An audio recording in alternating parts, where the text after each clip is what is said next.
যে বয়সের সহপাঠীদের সঙ্গে হেসে খেলে বেড়ানো আর হাতে বই খাতা নিয়ে স্কুলে যাওয়ার কথা, সেই বয়সেই বিছানায় শুয়ে যন্ত্রণাদায়ক দিন কাটছে ৮ বছরের ছোট্ট শিশুর। কয়েক মাস আগে একটি দুর্ঘটনা এক নিমিষেই থমকে দিয়েছে এই নিষ্পাপ শিশুটির জীবন, আর তার পরিবারকে ঠেলে দিয়েছে চরম অনিশ্চয়তা ও দিশেহারা পরিস্থিতির মুখে। দ্বিতীয় শ্রেণীর শিক্ষার্থী মারুফ আমগাছ থেকে পড়ে গিয়ে গুরুতর আহত হয়। এতে তার পায়ের কয়েক জায়গায় ভেঙে যায় এবং মাথায় গুরুতর আঘাত লাগায় ব্রেনের সমস্যা দেখা দেয়। সেই দুর্ঘটনার পর থেকে আর উঠে দাঁড়াতে পারেনি মারুফ। বন্ধ হয়ে গেছে তার হাঁটা চলা। এখন বিছানাই তার একমাত্র সঙ্গী। তো আম গাছ থেকে পড়িয়া স্যার এই দুটা ঠ্যাং ৪-৫ ভাঙ্গা, মাথার বেন গেছে, কেউ কথা হয় না। আর স্যার আমি বাড়িঘর বেচিয়া আমার অস্তিত্ব একবারে খারাপ। আমি উসমানী মেডিকেল ছিলাম ৩ মাস।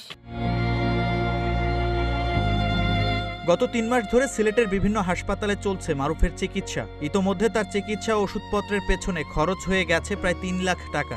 একমাত্র আদরের সন্তানকে সুস্থ করে তোলার আকুতিতে সহায় সম্বল সবকিছু উজাড় করে দিয়েছেন মা বাবা।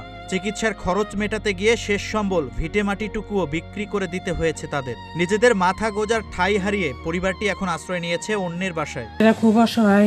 ওনার মা মানুষের বাড়িতে কাজ করে খায়। ওনার বাবাটা প্যারালাইসিসের রুগী, মানুষের কাছ থেকে চাই না খায়।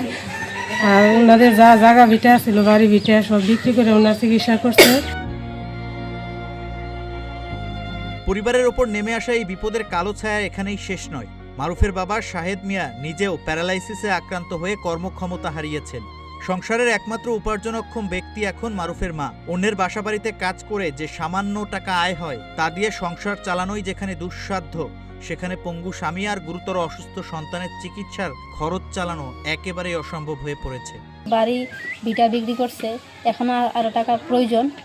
এখন যদি সরকার কিছু অনুদান দেয় বা বৃত্তশালী মানুষরা এগিয়ে আসে তাহলে খুব উপকার হয়। নিশ্চয়ই মা বাবার চোখের সামনেই সন্তানের ভবিষ্যৎ অন্ধকার হয়ে আসছে।